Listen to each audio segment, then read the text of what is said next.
안녕하세요. 서울대학병원 가정의학과 교수 박민선입니다.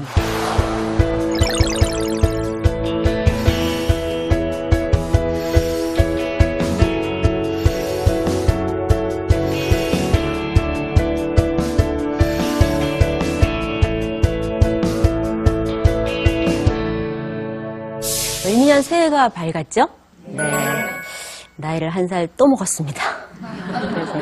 그래서 사실 나이 1살 먹는 것도 서러운데 가만히 내 신체를 좀 보면 뱃살에 허벅지에 조금씩 처지는 거 보이시죠? 그쵸? 네. 그래서 또 한 번 서러워지죠? 네. 그래서 오늘은 어떻게 하면 뱃살을 좀 예방할 수 있고 나이살을 좀 줄여볼 수 있을까? 건강하게 하는 것을 좀 생각해 보도록 하겠습니다. 네. 지금 나이살 얘기를 하니까 모든 분들의 관심이어서 그런지 다들 초롱초롱해지시는 것 같은데요. 네, 그만큼 아시는 것도 많을 것 같아요. 관심이 많으니까. 그래서 일반인들한테 떠돌고 있는 소문 몇 가지를 좀 챙겨보도록 하겠습니다. 네. 보면은 나이살에 관한 진실과 오해에서 첫 번째는 저녁을 굶거나 아주 적게 먹는 것이 좋다 하고 생각하시는 분들이 많아요. 어떤가 이제 이따 확인해 보시고요. 두 번째로는 무조건 나이가 들어가면 소식을 해야 한다 하고 생각하시는 분들이 있고요. 세 번째로는 요즘 유행하는 토픽이죠.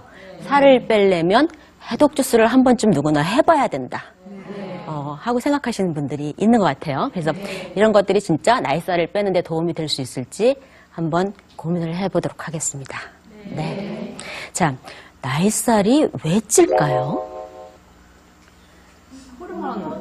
그렇죠. 네. 나이가 들면서는 내가 어떻게 특별히 한 게 없는데, 성장 호르몬이라든가 여성 호르몬이라든가 다양한 호르몬이 좀 줄어들게 되죠. 호르몬의 변화에 따라서 변하는 게 바로 근육량입니다. 사람은 누구나 나이가 들고 점점 근육량이 줄어가면서 죽게끔 프로그래밍 돼 있습니다. 그러니까 그거는 아주 막을 수는 없는 변화인 거죠. 그거와 함께 근육이 떨어지니까 힘이 좀 떨어지겠죠.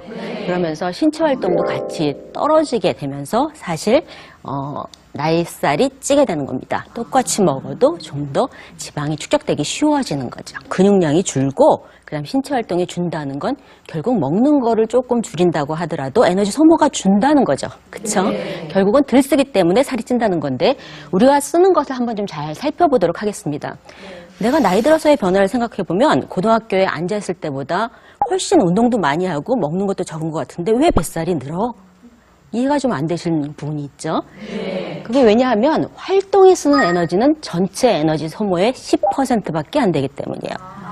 그러니까 이 소모가 활동으로 소모하는 건 그렇게 많지 않다는 거죠. 전체적으로 가장 많은 부분을 차지하는 게 기초대사량에 해당합니다. 기초대사량 아시다시피 우리 몸속에 심장이 뛰고 폐가 움직이고 장기가 움직일 때 보통 잘 때 쓰는 열량을 말하죠. 그러니까 우리가 이제 특별히 활동을 하지 않은 상태에서도 몸은 이거를 소모를 하고 있는 거죠. 나이가 들어가면 근육이 줄어들면서 그때 소모하는 열량이 자연스럽게 줄어가면서 아무리 저희가 먹는 거를 조금 조정을 하고 움직임을 조금 하려고 노력을 해도 조금 지방이 늘기 쉬운 컨디션으로 변해가는 겁니다. 예, 보통 남자는 기초대사량이 한 1200에서 400칼로리 정도 되고요.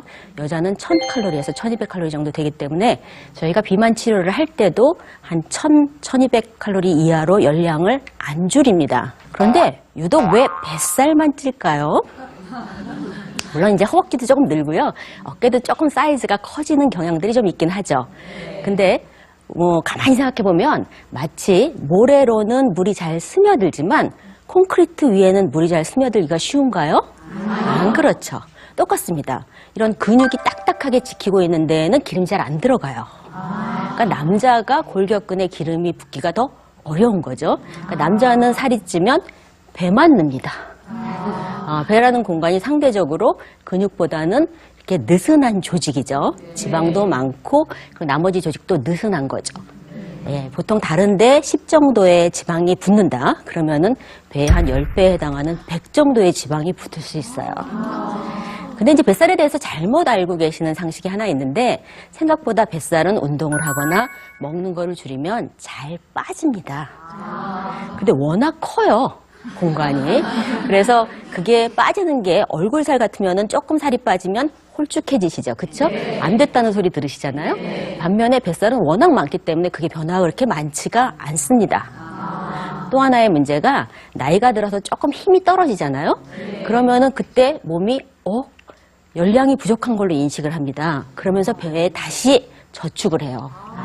빠지기도 쉽지만 다시 붓기도 쉬운 조직이 배인 거죠. 그래서 자꾸 뱃살이 늘게 되는 그런 결과를 보일 수 있습니다.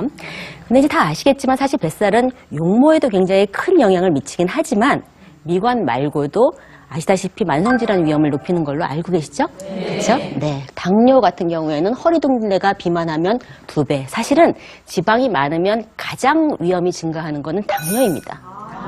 그 다음이 혈압이죠. 한 1.5배 정도 증가하고요. 나머지 이제 대사증후군에 해당하는 것들이 조금 더 증가해서 우리가 배둘레 또 나이살을 조절하는 것 자체는 단순히 미관상의 이유뿐만 아니라 만성질환을 줄이고 노화를 막기 위한 하나의 방법이기도 하죠. 예. 나이가 드시면 흔히 하시는 오류 중에 하나가 뭐 김치와 나물 종류, 국 종류 이렇게만 식사하시는 거죠. 그러니까 열량이 별로 없는 음식들로만 식사를 하시게 되는 거예요. 그렇게 되면 가장 먼저 나타나는 증상이 어지럽거나 머리가 띵하니 아픈 이런 증상들이 많이 나타나셔요. 그래서 환자분께 우선 첫 번째로는 음식을 좀 양을 늘려보자 하고 얘기를 드렸어요. 근데 65세 어르신께서 하시는 말씀이 그러면 배둘레가 늘어서 질병이 생긴다던데? 하고 얘기하세요. 근데 실제로 나이가 들어갔을 때 배가 나오는 거 하고 젊었을 때 배는 조금 얘기가 다릅니다.